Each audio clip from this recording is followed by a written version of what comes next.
नमस्कार, न्यूज 18 मध्य प्रदेश छत्तीसगढ़ देख रहे हैं आप। मैं हूं आपके साथ प्रशांत कटारिया। अहम खबर के साथ बुलेटिन की शुरुआत करेंगे। हाईकोर्ट ने राजधानी भोपाल के रानी कमलापति रेलवे स्टेशन के नाम के खिलाफ दायर जनहित याचिका निरस्त कर दी है। प्रशासनिक न्यायाधीश शील नागू और न्यायमूर्ति सुनीता यादव की युगल पीठ ने कहा कि हाईकोर्ट के बहुमूल्य समय का दुरुपयोग किया गया है।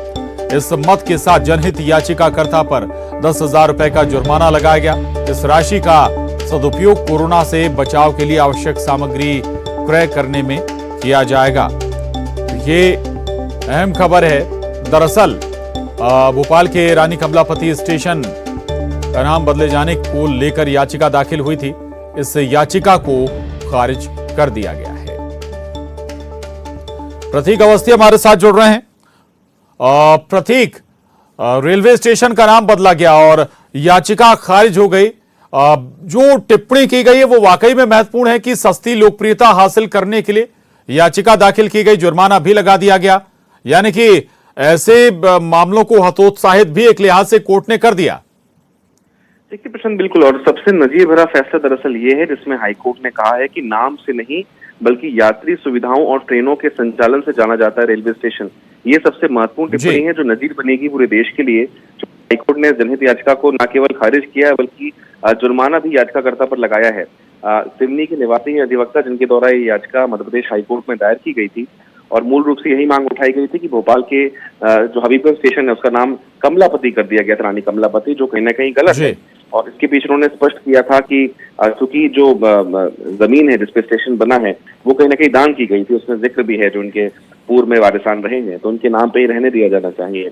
हाईकोर्ट ने तमाम तर्कों को सुना लेकिन ये पाया कि कहीं ना कहीं सस्ती लोकप्रियता हासिल करने के लिए इस प्रकार की जनहित याचिका दायर की गई, जिससे कोर्ट का समय बर्बाद हुआ।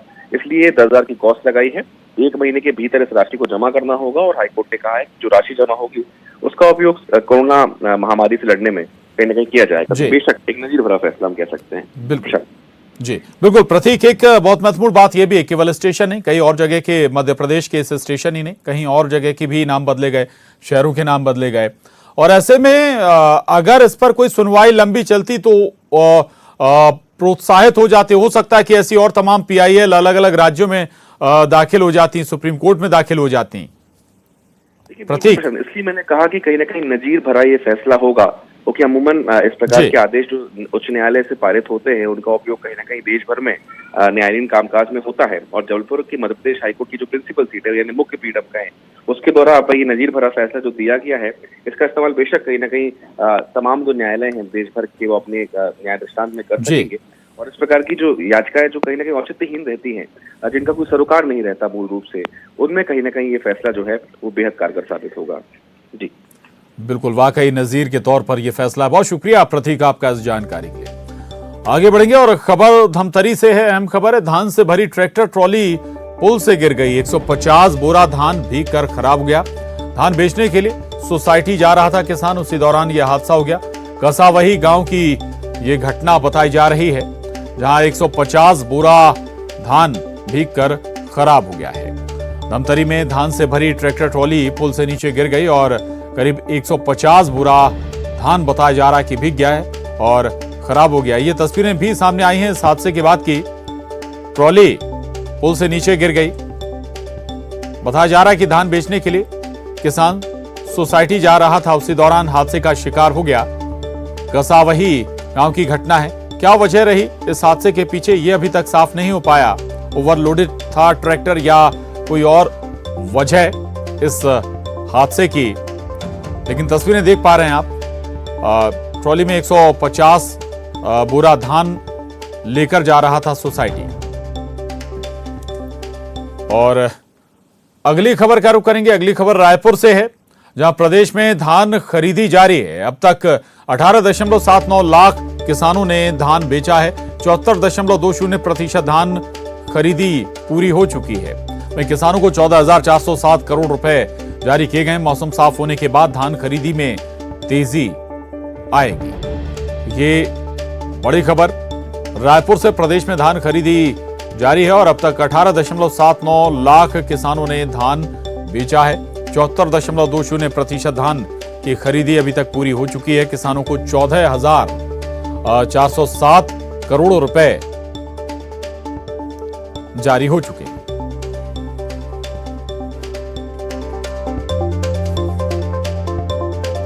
आगे बढ़ेंगे। आज एमपी का सियासी पारा चढ़ेगा। सीएम हाउस के बाहर धरना देंगे दिग्विजय सिंह।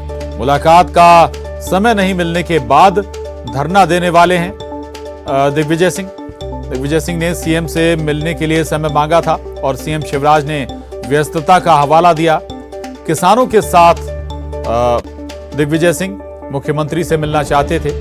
डूब प्रभावित इलाकों के किसानों के साथ उनका मकसद था मुलाकात करने का और किसानों को मुआवजा दिलाने की मांग कर रहे हैं। टेम और सुठालिया परियोजना से जो प्रभावित किसान हैं उनके मुद्दों को लेकर मुख्यमंत्री शिवराज सिंह चौहान से मुलाकात करना चाहते थे दिग्विजय। और अगली खबर का रुख करेंगे। गृहमंत्री नरोत्तम मिश्रा ने दिग्विजय सिंह पर निशाना साधा है। नरोत्तम मिश्रा ने कहा कि दिग्विजय सिंह समय मांगने के नाम पर अड़ीबाजी कर रहे हैं। उनका ये तालिबानी तरीका ठीक नहीं है। नरोत्तम ने दिग्विजय सिंह का वीडियो भी दिखाया और कहा कि वो पॉलिटिकल पाखंड पर उतारू हो गए हैं। सिंह जी की ये आपको एक बाइट सुनाना चाहता हूं और इस बाइट में आप एक जगह देखेंगे। सांसद से मिलने का समय नहीं है। 1.5 महीने से इंतजार करने के बाद उनके कार्यालय ने मुझे कल 21 जनवरी 2022 को 11:15 बजे उनके निवास स्थान पर मिलने का समय दिया और आज मुझे सूचना दी गई है कि वे मुझसे नहीं मिलेंगे, व्यस्त हैं। अब मैं तो उनके घर के सामने धरने पर कल सुबह 11:15 बजे बैठूंगा। नहीं मिलेंगे तो मुझे ऐतराज नहीं, मैं वहीं बैठूंगा। गिरफ्तार करना है गिरफ्तार कर लीजिए, लेकिन इस प्रकार का बर्ताव आपको सुनिए महंगा पड़ेगा। बताए दे रहा हूं शिवराज सिंह जी, महंगा पड़ेगा। अब ये समय मांग रहे हैं कि अड़ीबाजी कर रहे हैं? क्या ये एक पूर्व मुख्यमंत्री की भाषा होना चाहिए? क्या यह एक राज्यसभा सांसद की भाषा है? क्या समय मांगना ऐसे शोभा देता है? ये पॉलिटिकल पाखंड है। हमारे मुख्यमंत्री से तो कोई भी कहीं भी मिल लेता है। आज वो फिर गांव में जा रहे हैं, देवास के में, आम जनता के, आम कार्यकर्ता के बीच में। पिछले हफ्ते वो गांव-गांव में ओला पीड़ितों के बीच में गए थे। ये शिकायत कभी किसी को नहीं रही, पर इस तरीके से समय मांगने पर समय देना चाहिए क्या? बहुत गलत तरीका एक पूर्व मुख्यमंत्री ने अख्तियार किया है। ये जो समय मांगने का उनका तालिबानी तरीका है, ये ठीक नहीं है। नरोत्तम मिश्रा को सुन रहे थे। नरोत्तम मिश्रा ने दिग्विजय सिंह का एक वीडियो सुनाया और उसमें उस वीडियो में जो उनका लहजा है, बात करने का लहजा है, उस पर भी आपत्ति जताई है गृहमंत्री ने।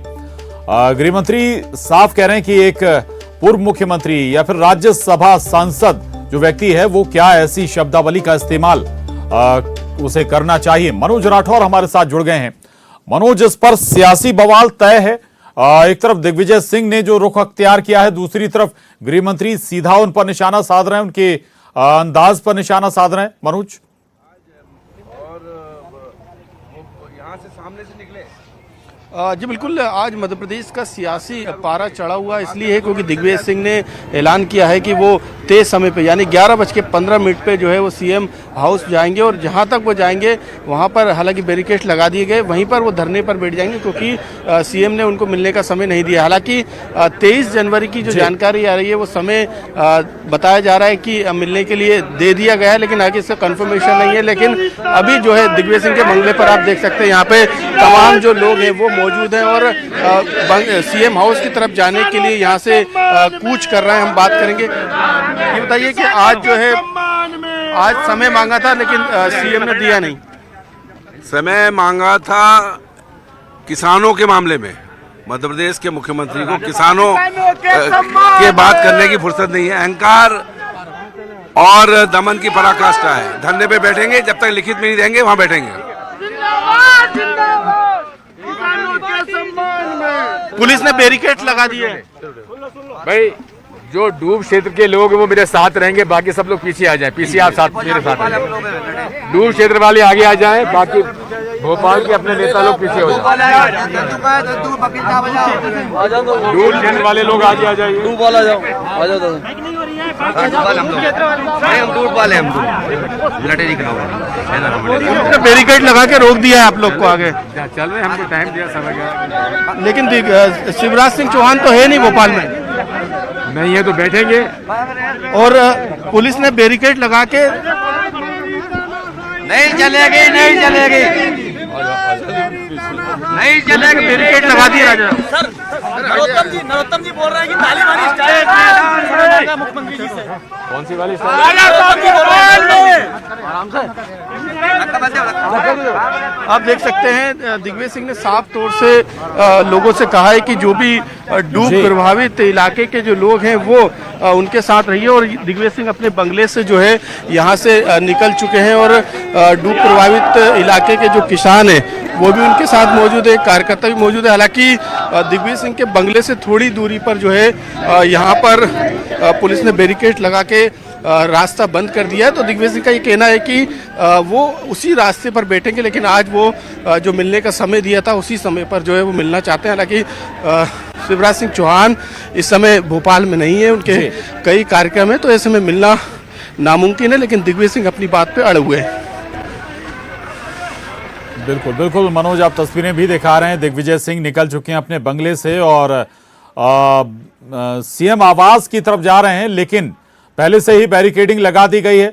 यानी कि ये तय है कि संभव है कि वो मुख्यमंत्री आवास तक ना पहुंच पाए और जहां उन्हें रोक दिया जाए वहीं वो धरने पर बैठेंगे।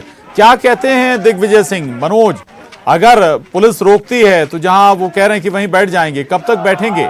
क्या प्लान है आगे का, क्या रणनीति है?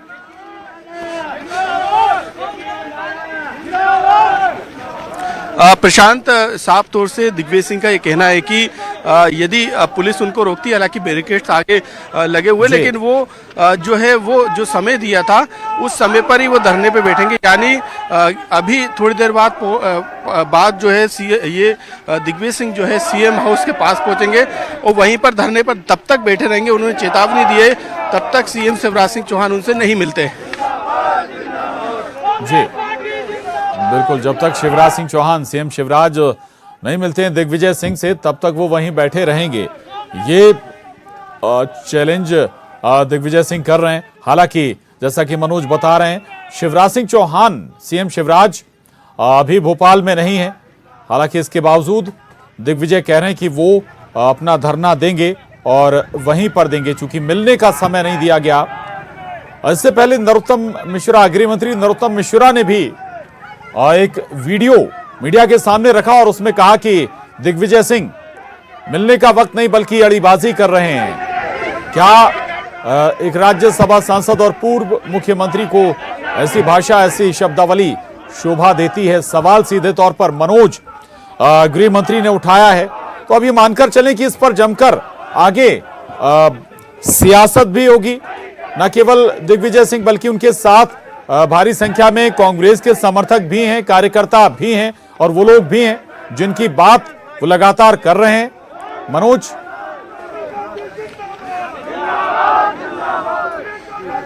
जी बिल्कुल, जो डूब प्रभावित इलाके के जो किसान हैं उसके अलावा भी दिग्विजय सिंह के साथ भोपाल के साथ उनके क्षेत्र के कार्यकर्ता भी मौजूद है। हालांकि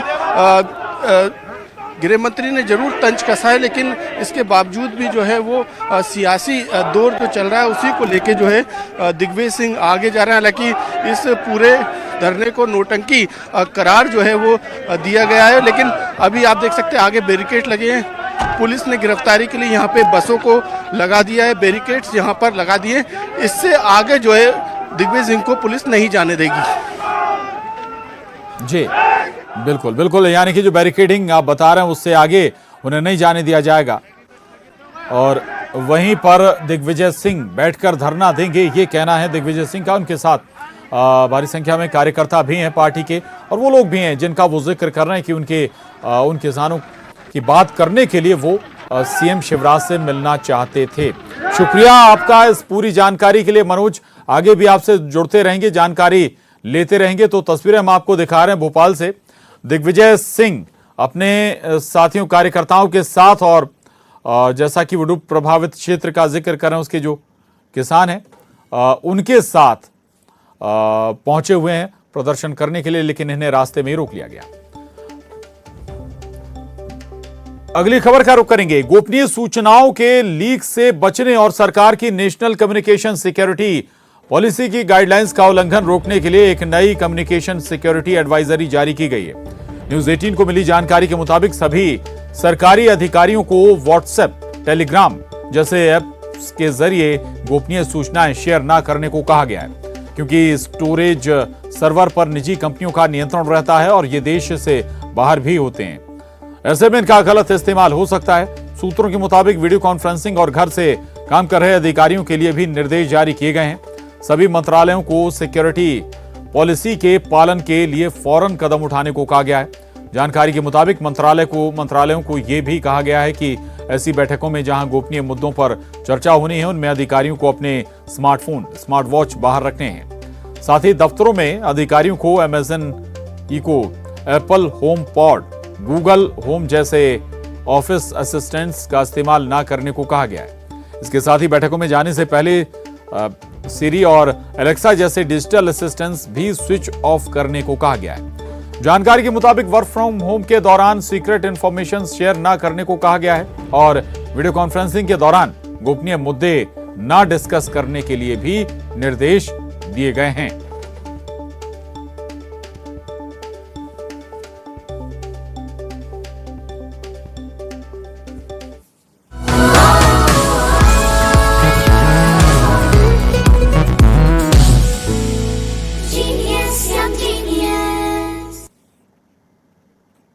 कड़ी मेहनत और दृढ़ संकल्प लगभग कुछ भी संभव कर सकता है। न्यूज 18 की पहल बायजूस यंग जीनियस सीजन 2 में हमें कई ऐसे बच्चे मिले जिन्होंने अपने दृढ़ संकल्प के साथ वो किया है जो लगभग असंभव लगता है।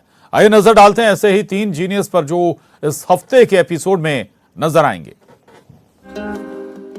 Music has no language but an innate ability to make you feel. My name is Rahul Vellal and I've been a student of Carnatic music for the past 10 years. I've performed in 6 languages till now. It's Kannada, Telugu, Tamil, Hindi, Marathi and Gujarati as well. He always enjoyed performing in front of large audience. He never had any fear even at a very young age. One thing we have always kept Rahul out of is what his social media presence is. We have kept him out of it. We wanted to be as pure as possible. I would definitely want to be a student of Carnatic music forever throughout my life, and I would love to sing Carnatic music in every corner of the world.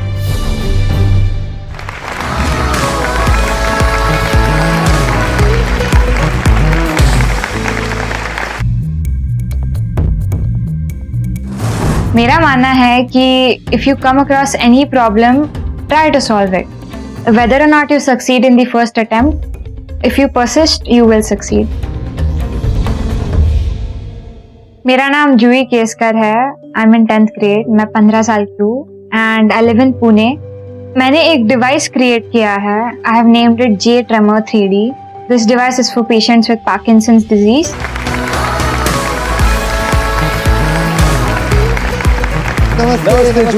सिरी, आपने एक नए राग का आविष्कार किया है, वो भी कर्नाटिक संगीत में। Tell us a little more about it. I created a new ragam called Namo Veena Pani in dedication to Dr. Jayanti Kumaresh ma'am, as I'm a huge fan of her. I am also a big fan of hers.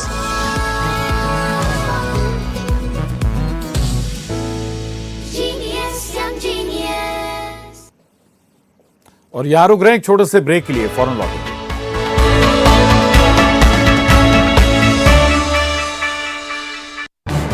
इस news